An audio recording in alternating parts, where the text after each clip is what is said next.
गया था मोहनदास गांधी और वहां से लौटा है महात्मा गांधी।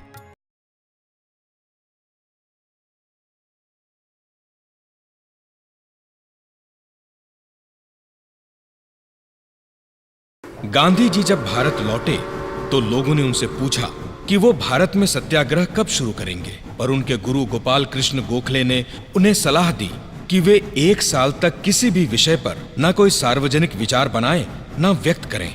वे केवल भारत भ्रमण करें और उसे समझें। गुरु का आदेश उनके लिए धर्म था और वे निकल पड़े रेलगाड़ी के 3rd क्लास डब्बे में बैठकर। सबसे पहले पहुंचे शांति निकेतन।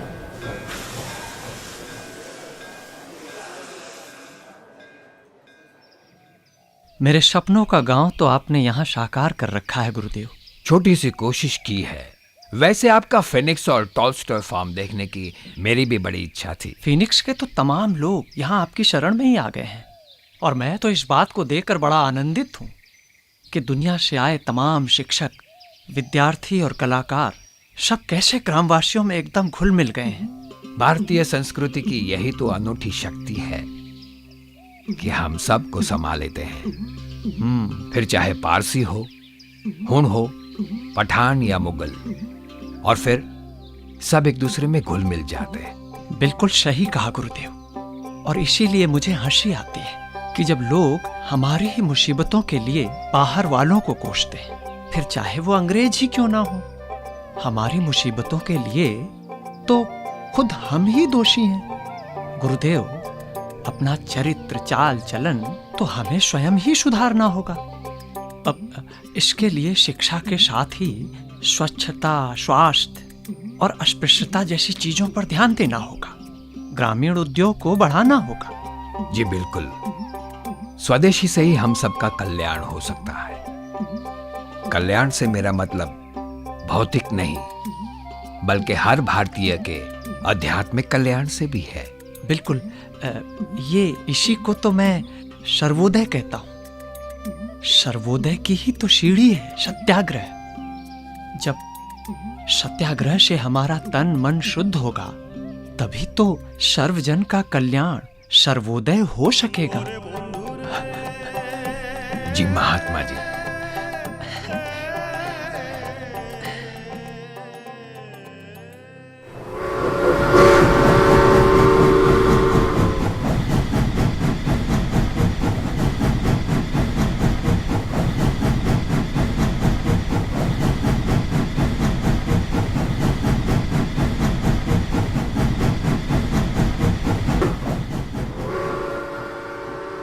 हिंदुस्तान का आध्यात्मिक केंद्र यदि कहें तो वो है काशी।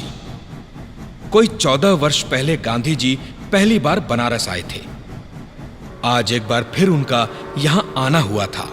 बनारस हिंदू विश्वविद्यालय की नींव जो रखी जा रही थी। देर से आने के लिए मैं आप सबसे क्षमा चाहूंगा, पर क्या करूं, मेरी वेशभूषा ऐसी है जैसे कोई मदारी का बंदर,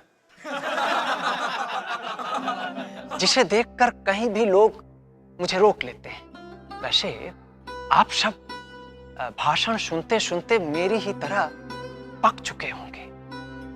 यद्यपि यहां महत्व की बातें की गई हैं, किंतु भाषण ऐसा होना चाहिए जो आपके हृदय को द्रवित कर सके और हमारे हाथ पैरों में जुम्बिश पैदा कर सके। अभी दिसंबर में कांग्रेस के सत्र में हिस्सा लेने मैं बंबई गया था। वहां मैंने देखा कि केवल वही बातें लोगों तक पहुंची जो हिंदुस्तानी भाषा में की गई थी। बॉम्बे में, ये तो बनारस है, यहां तो हिंदी बोली जाती है, पर दुर्भाग्य से हमें यहां अंग्रेजी बोलनी पड़ रही है। उम्मीद है कि नया विश्वविद्यालय अपने विद्यार्थियों को भारतीय भाषा में ही शिक्षा देगा, न कि दूसरी विदेशी बोली में। एक विषय पर आना चाहूंगा। कांग्रेस ने स्वशासन का प्रस्ताव भी पास किया है, किंतु क्या हम अपने ऊपर स्वयं शासन करने के लिए तैयार हैं। हाँ, हम तैयार हैं। क्यों भाइयों, आप सब तैयार हो ना? हाँ, तैयार है। कल शाम मैं काशी विश्वनाथ दर्शन के लिए गया था। वहां पर जाकर मेरे मन में जो विचार आए वो मैं आप सबसे बांटना चाहता हूं। यदि हमारे मंदिर और पूजा घर इतने गंदे, मैले और बदबूदार होंगे तो हमारा स्वशासन कैसा होगा? जरा सोचिए। ये जो सामने नवाब साहब और राजा महाराजा बैठे हैं, ये भारत की गरीबी को लेकर बहुत चिंतित हैं। और आपने देखा क्या यहां? सोने, चांदी, हीरे और जेवरों की ऐसी प्रदर्शनी कि पेरिस के जौहरी भी चकाचौंध हो जाएं। एक तरफ इन राजा, महाराजा और नवाबों को देखता हूं और दूसरी तरफ भारत के उन दरिद्र नारायण, तो सोचता हूं कि जिस दिन तक हम इस कूड़े, करकट और गंदगी को साफ नहीं करेंगे, भारत कभी भी मुक्ति नहीं पा सकेगा। Stop, Mr. Gandhi, stop!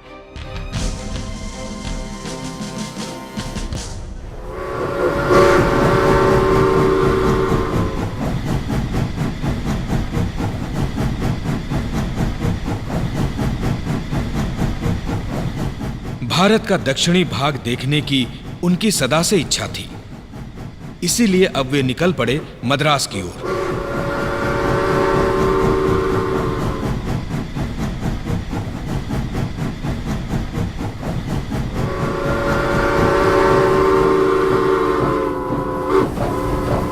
Madras में उनका भव्य स्वागत हुआ। उन्हें ऐसा लगा मानो घर ही आ गए हों।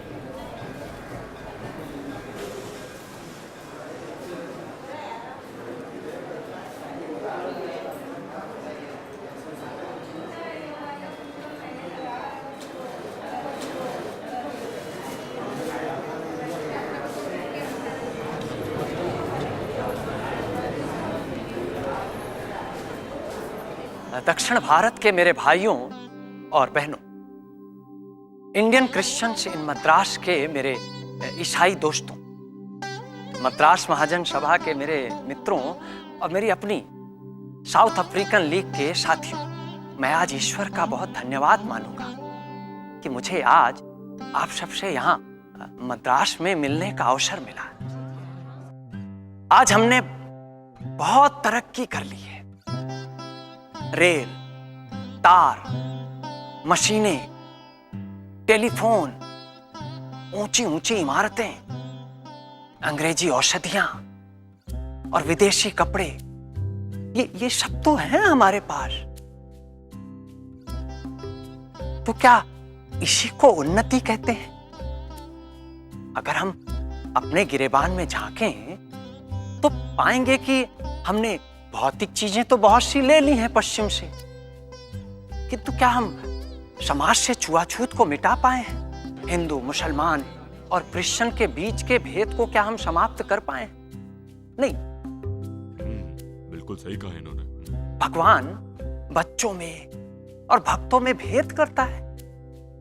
नहीं। तो फिर हम क्यों भेद करते हैं मनुष्य और मनुष्य के बीच में, ब्राह्मण और हरिजन के बीच में, हिंदू, मुसलमान और क्रिश्चियन के बीच में? मित्रों, अगर आज हमें एक नया स्वतंत्र भारत बनाना है तो हमें अंग्रेजों से नहीं, हमें पहले अपनी कुरीतियों से लड़ना होगा। और हां, यह तभी संभव होगा जब हम आपस के भेद मिटाकर समाज से छुआछूत को मिटा सके और अपने संबल से अपनी स्वदेशी की ओर बढ़ सके।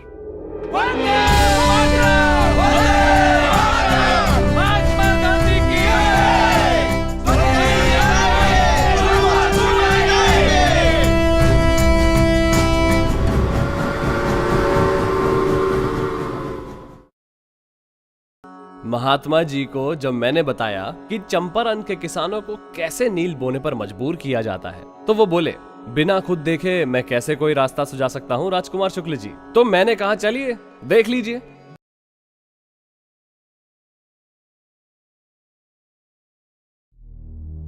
आज मैं आपसे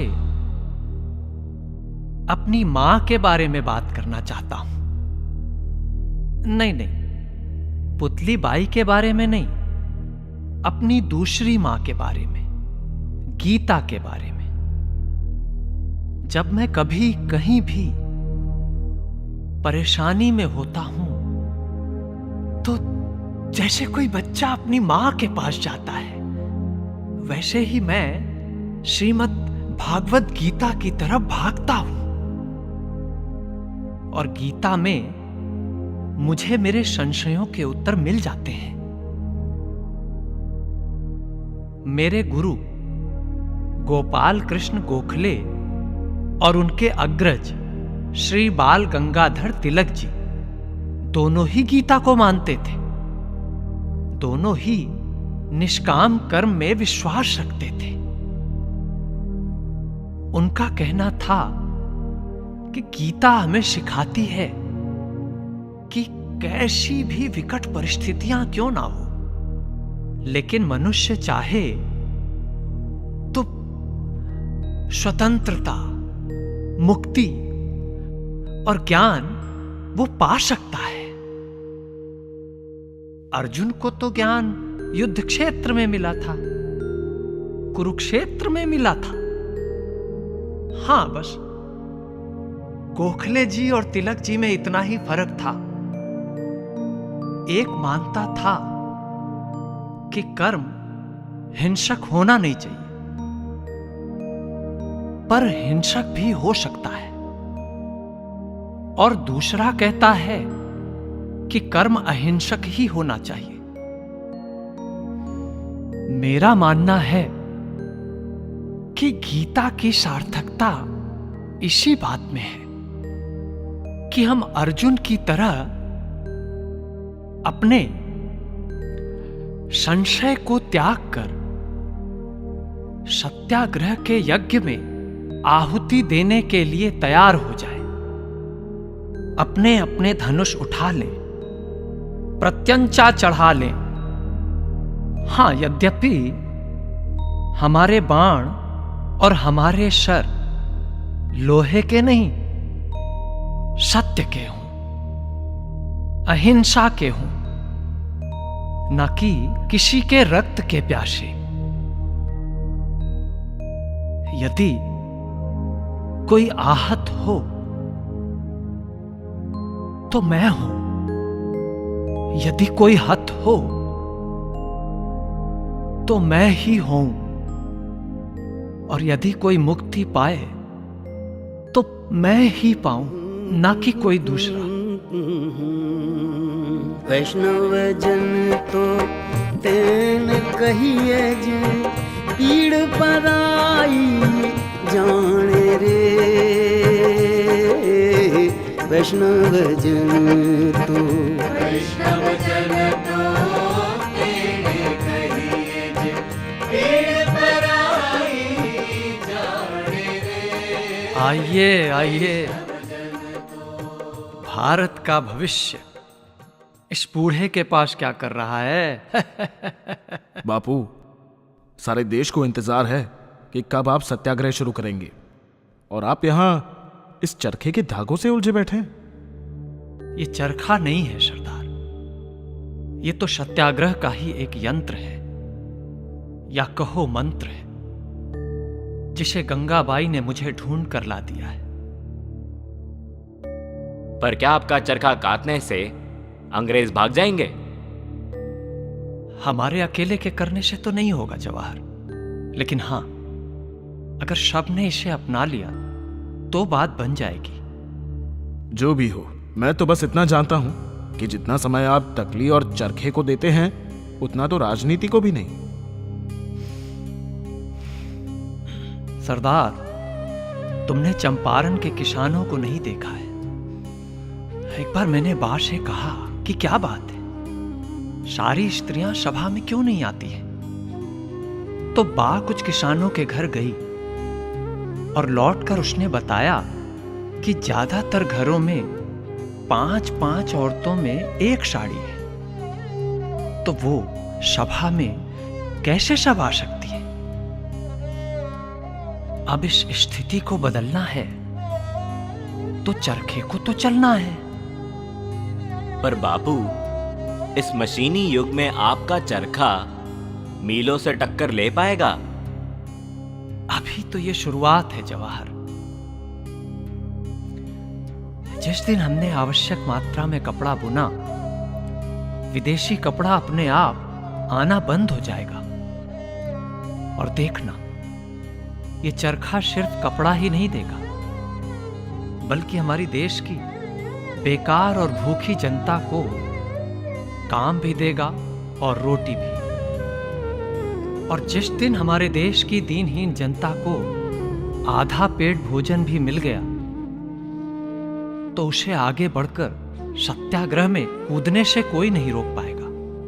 पर दुखे उपकार करे तो मन अभिमान न आने रे। वैष्णव जन तो वैष्णव जन तो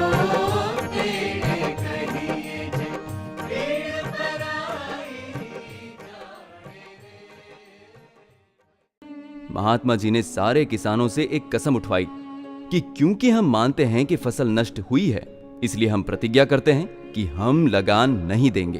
किंतु ऐसा करने से सरकार जो कार्रवाई हम पर करेगी उसे हम होने देंगे, सारे कष्ट सहेंगे। ये एक बिल्कुल नई सोच थी। इस सत्याग्रह के सामने तो सरकार को झुकना ही पड़ा और लगान माफ हुआ और जब्त जमीनें भी वापस की गई। ग्रेस सरकार एक नया कानून लेकर आई है, रॉलेट एक्ट। अब किसी को भी 2 साल के लिए जेल में डाला जा सकता है और हमारा कोई अधिकार नहीं, ना दलील, ना वकील, ना अपील। बापू बोले कि उन्हें स्वप्न में सूझा कि इस कानून के खिलाफ सबको देश भर में हड़ताल कर देनी चाहिए और आत्मशुद्धि के लिए उपवास। फिर तो क्या था, मद्रास, बंबई, कलकत्ता, पंजाब, दिल्ली, जहां देखो सब जगह काम बंद। लाखों लोग सड़कों पर उतर आए। दिल्ली में तो पुलिस ने जुलूस पर भी गोली चला दी। गोरखपुर के चौरा चौरी कस्बे में भारतीय दरोगा ने हवा में गोलियां चलानी शुरू कर दी। निडर भीड़ जब फिर भी पीछे नहीं हटी तो पुलिस ने उन पर सचमुच गोलियां बरसानी शुरू कर दी। ये सचमुच एक असाधारण मुकदमा था। दुनिया में शायद पहली बार एक जज ने अदालत में अपना आसन लेने से पहले मुलजिम को झुककर प्रणाम किया।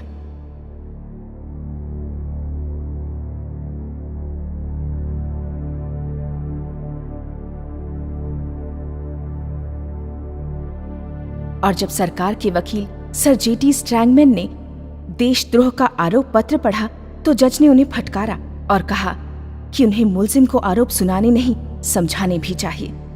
तब बापू खड़े हुए आरोपों का जवाब देने। उन्होंने तुरंत सारे इल्जामों को स्वीकार कर लिया, पर फिर जैसे भारत और अंग्रेजों का इतिहास ही सुना डाला। वे बोले, मैंने तो अंग्रेज सम्राट की सरकार का सदा ही साथ दिया था, फिर चाहे 1899 का बोअर युद्ध हो या फिर 1906 का जुलू विद्रोह। इसीलिए तो सम्राट ने मुझे कैसरे हिंद की उपाधि से सम्मानित किया था। प्रथम विश्व युद्ध में मैंने अंग्रेजों का पक्ष लिया था। फिर जो रोलेट एक्ट के तहत मैंने अनुभव किया, पंजाब ने जलियांवाला बाग में जो मौत का तांडव देखा और मुसलमानों ने खिलाफत आंदोलन के तहत कैसे धोखा खाया, ये सब देखकर ब्रिटिश सरकार पर से मेरा विश्वास बिल्कुल टूट गया है। इसलिए ऐसे शासन के खिलाफ लिखना तो मेरा धर्म है। असल में अहिंसा और असहयोग जैसी चीजों के लिए तो मेरी प्रशंसा होनी चाहिए, किंतु नहीं। अब फैसला तो आपके हाथ में है जज साहब। आप चाहें तो पाप को छोड़कर अपने पद से इस्तीफा दे सकते हैं, या फिर चाहें तो कानून के गुलाम बनकर मुझे कड़ी से कड़ी सजा दे सकते हैं। That's all. जज ब्रूमफील्ड ने भी उतनी ही शालीनता से कहा, मैं जानता हूँ मिस्टर गांधी कि आप बुरा नहीं मानेंगे यदि मैं आपको श्रीमान बाल गंगाधर तिलक जैसे व्यक्ति की श्रेणी में रखकर भारत से देशद्रोह के आरोप में 6 साल की सजा सुनाऊं तो। गांधी जी ने सिर झुकाया और मुस्कुराकर सजा को ऐसे स्वीकार किया जैसे उन्हें कोई इनाम दिया गया हो। अदालत में मौजूद कई लोग तो रोने लगे।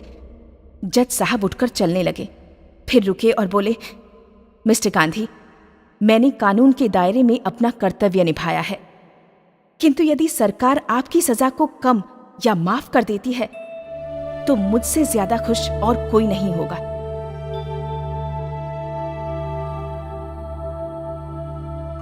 मैंने कहा था ना, यह सचमुच एक असाधारण मुकदमा था।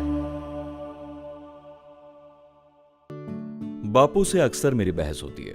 मैं कहता हूं मुझे समझ नहीं आता कि आप राजनीतिज्ञ हैं या संत, क्योंकि राजनीति से ज्यादा ध्यान आपका समाज को और स्वयं को शुद्ध करने में लगा रहता है। तो वो हंसकर बस इतना ही कहते हैं, वल्लभ भाई, असली स्वराज विदेशी राज को हटाकर नहीं, स्वयं को काबू करके ही पाया जा सकता है। उनके लिए स्वयं शुद्धि की सोच और काम किसी और चीज से बढ़कर है। चाहे वो बुरी लतों को छोड़ना हो, कुरीतियों को बदलना हो, घर गांव शहर की सफाई हो, बुरे संस्कारों से बचना हो, इस सब बातों को वो स्वराज और समाज से जोड़कर ही देखते हैं।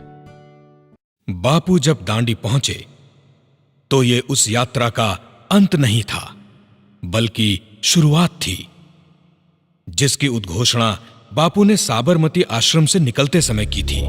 जीव से न जीववादय सपूत जालिम मारशे मुक्ति महल तो चढ़ाए राखनो।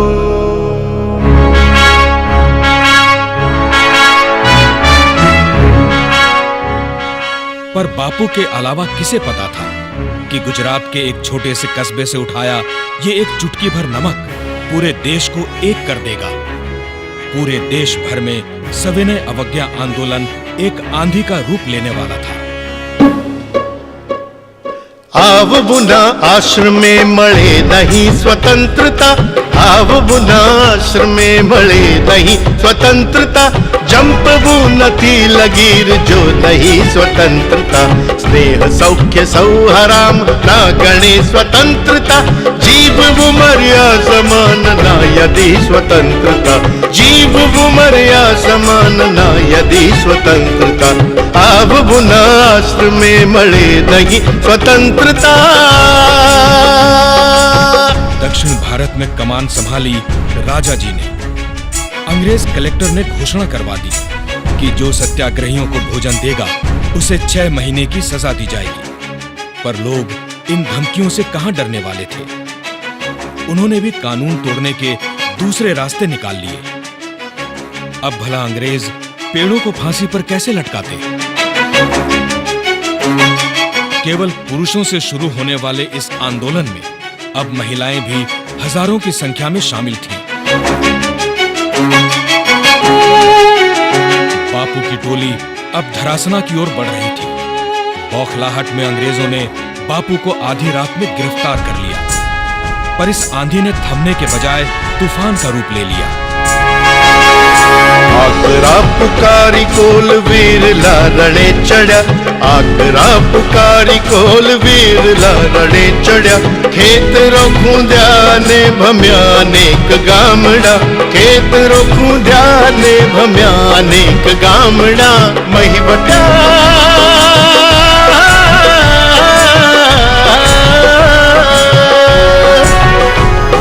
महीवटा झुल्या सपुत मात अंक नर्मदा, झूपड़े जय बस्या प्रजा आवाज पामवा, झूपड़े जय बस्या प्रजा आवाज पामवा, आव बुना आश्रम में मळे नहीं स्वतंत्रता। और धरासना में जो हुआ वो अद्भुत था, पर किस्सा खानी बाजार का किस्सा पत्थर को हिला ही नहीं पिघला भी दे। सरहदी गांधी खान अब्दुल गफ्फार खान के खुदाई खिदमतगार बिल्कुल निहत्थे थे और अहिंसक भी, पर अंग्रेज कोतवाल ने आदेश फिर भी दे दिया और शुरू हो गई फायरिंग। पर एक भी पख्तून पीछे नहीं हटा। पूरे देश में 60,000 से ज्यादा लोगों को जेलों में ठूस दिया गया। मोखरे धपे हसी हसी जवान डोस लो, मोखरे धपे हसी हसी जवान डोस लो, सर्व साथ कोई न बधू समान एक लो, सर्व साथ कोई न बधू समान एक लो। राष्ट्र लॉर्ड अर्विन को झुकना पड़ा। भारत का महात्मा पूरी दुनिया का नेता बन चुका था। 1930 में टाइम्स मैगजीन ने लिखा, छोटे कद और गहरे वर्ण का यह आदमी आज दुनिया का सबसे ताकतवर इंसान नजर आता है। सिंधु साथ उमटा आव बुना आश्रम में मळे नहीं स्वतंत्रता। संघर्ष अभी लंबा था। दूसरा राउंड टेबल सम्मेलन असफल रहा, पर दांडी ने भारत को जिस तरह से एकजुट किया था, उसने भारतीयों के पूर्ण स्वराज की नींव डाल दी थी। और यही इस नमक सत्याग्रह और बापू की सबसे बड़ी सफलता थी। आव बुना आश्रम में मळे नहीं स्वतंत्रता।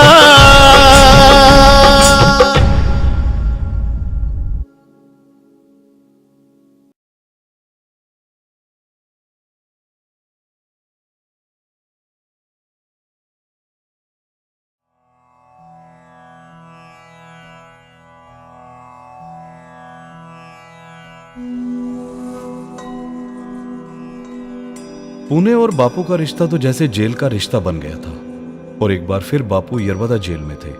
पर अगस्त 1932 में जब बर्तानिया के प्रधानमंत्री रामसे मैकडॉनल्ड ने भारतीय धार्मिक वर्गों को विभाजित करने के लिए हिंदू, मुसलमानों और हरिजनों के लिए अलग अलग चुनावी व्यवस्था लाने की बात की, तो बापू जेल में ही आमरण अनशन पर बैठ गए। वे बोले, जिस एक चीज के लिए मैं जीवित हूं और जिसके लिए मर जाने में मुझे सुख ही होगा, वो है अस्पृश्यता का उन्मूलन। अब मैं ये अनशन तभी तोड़ूंगा जब अलग फिरकों के लिए अलग चुनावी व्यवस्था का अंत हो जाएगा। आप सही कह रहे हैं, किंतु अब जब राजनीतिक रूप से एक साथ आने का मौका है, तो आप हरिजनों के लिए अलग चुनावी व्यवस्था की मांग कर रहे हैं, ऐसा?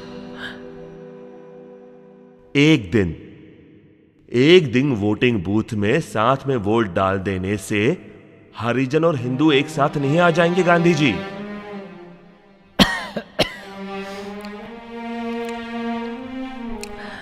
मेरी तजवीज है कि हम हर बार कुछ ऐसी सीटें तय करें जिनमें हर एक केवल हरिजन कैंडिडेट ही चुने। हाँ, भले वो किसी भी वर्ण या वर्ग के क्यों ना हो। सोचिए, इस पर सोचिए अंबेडकर जी। उस दिन तो जैसे जादू हो गया। पूरे भारत भर में उन मंदिरों के द्वार भी हरिजनों के लिए खुल गए जहां सदियों से उनका जाना नामुमकिन था। जगह जगह ऊंच नीच फूल कर लोग गले मिलने लगे, साथ खाने पीने लगे और गांधी जी मिलकर डॉक्टर अंबेडकर और श्री MC राजा ने दलितों के लिए अलग चुनावी व्यवस्था की मांग को ठुकरा दिया।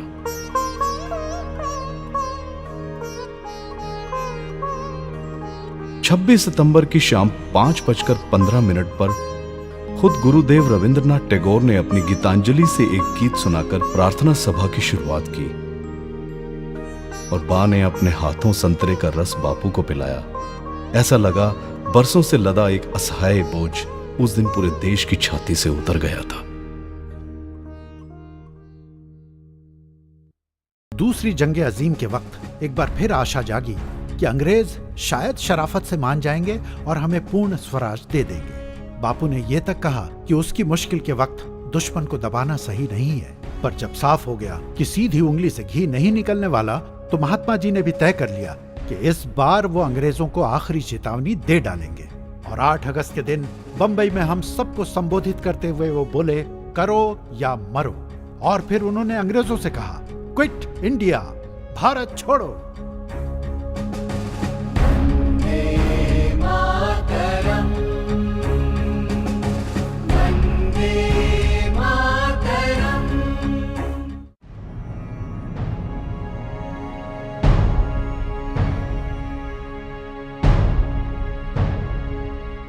तीन जून 1947 को वाइसरॉय माउंटबेटन ने घोषणा की कि अगस्त 1947 में भारत को आजाद कर दिया जाएगा, पर साथ ही एक अलग देश पाकिस्तान भी हिंदुस्तान को काट कर बना दिया जाएगा। ये सुनकर देश के कई हिस्सों में सांप्रदायिक तनाव और हिंसा भड़कने लगी। विशेषकर पंजाब, सिंध, बंगाल, बिहार जैसे इलाकों में जगह जगह दंगे, कत्ल और आगजनी होने लगी। इधर दिल्ली में नया संविधान बन रहा था और उधर महात्मा जी सब छोड़ छाड़ कर दंगों की आग बुझाने को चल पड़े।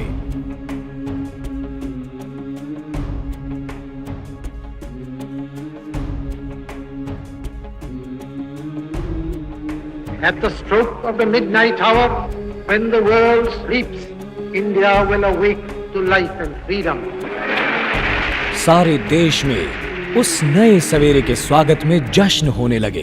दिल्ली को तो दुल्हन की तरह सजाया गया था, पर इन सब से दूर महात्मा गांधी दंगों, कत्लेआम और आगजनी के बीच सत्य और अहिंसा की अपनी सबसे कठिन परीक्षा से गुजर रहे थे। जल्दी ही महात्मा जी की कोशिशों से बंगाल, बिहार और दिल्ली में भी दंगे रुक गए और लोग शरणार्थियों को बचाने बसाने एक नया जीवन देने में लग गए। पर अभी एक और बलिदान बाकी था। 30 जनवरी अभी 4:30 बजे ही सरदार वल्लभ भाई महात्मा जी से मिलने पहुंचे थे, पर आभा को बीच में आकर कहना पड़ा कि महात्मा जी को प्रार्थना सभा के लिए देर हो चुकी है। वो फौरन वल्लभ भाई से विदा लेते हुए उठ खड़े हुए। 500 लोगों की भीड़ उनका इंतजार कर रही थी और उन्हें देरी बिल्कुल पसंद नहीं थी। अभी वो लोगों के बीच पहुंचे ही थे कि तभी भीड़ को चीरता एक आदमी आगे आया, जैसे उनके पैर छूना चाहता हो, और जेब से एक पिस्तौल निकाल ली। Friends and comrades, the light has gone out of our lives and there is darkness everywhere. And I do not quite know what to tell you and how to say it. Our beloved leader, Bapu as we called him, the father of the nation, is no more.